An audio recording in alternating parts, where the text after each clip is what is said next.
This is the best. I was born in New Zealand, lived in London, met my wonderful wife. Best thing that ever happened to me. We decided to move to the Gold Coast, but in the last 10 years I'd get tingling in my hands. I didn't really have any idea what was going on. It's only in hindsight I recognised some of the symptoms.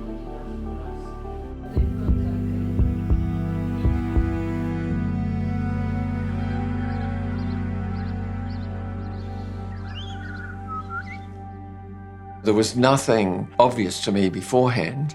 We were going to the gym, we were doing walks around the lake. I applied to become a tram driver, and a part of that I had to do a medical. The results come back, and the doctor that was there said, "You're not going home, we're going to operate on you tomorrow." Got about a 94% blockage of your arteries. It was a huge surprise because from the day one when he went on the treadmill and he was absolutely happy, to getting a phone call from him, "Oh, I'm not leaving hospital," it was like, what? I didn't comprehend it really fully. So I was quite happy to go through with the procedure because it was obviously going to improve the age that I would live to rather than the next day or the day after having some sort of catastrophic heart attack. Hey Joe. Hey Ross, how you going? Yeah, good mate. Good. Cameron here, all ready? Yeah, all ready to go. Apart from the 2-week rehab gym, there was no follow-up as such from the hospital or the medical profession. I did check to see if there was any kind of support group on the Gold Coast, and there was nothing there. It was pretty much, I'm on my own.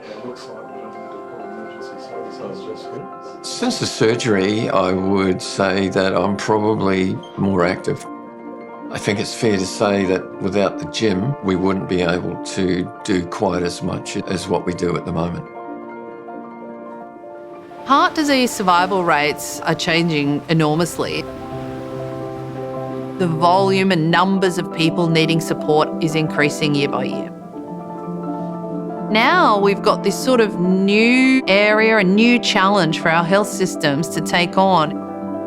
Solve CHD is about solving the care for people after they leave hospital with coronary heart disease. And then generate 10 reports out of Cardiologists, physiotherapists, exercise scientists, nursing professionals, people working in basic science, and then finding a way that we can all learn from each other. Delivering new research and identifying the systems that we need to collect data, use that data to drive better quality of our cardiac rehab programs in Australia to try and solve this complex issue. I've started a support group. It's really just an opportunity for everybody that are in a similar situation to talk about their event and the degree that they've been affected. They find out that actually I've got 3 arteries in my heart which are 90% blocked. Julie Redfern found me via that connection, and she rang me up one day and said, "We have some things in common. Would you like to meet up and have a chat over a coffee?" I think Ross provides a really good example of what we can learn about caring for people with heart disease. It really highlights human beings like to talk to other human beings, and we're good at supporting each other. I'd love to see evolution for the people living with heart disease, that they're not forgotten.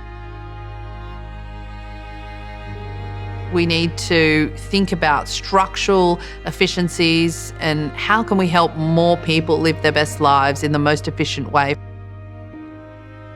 The outcome could have been really quite different.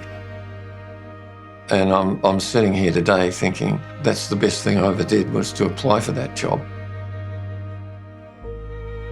The most important thing that a person recovering from heart disease needs is to be talking to people that understand the condition and the encouragement to keep moving forward.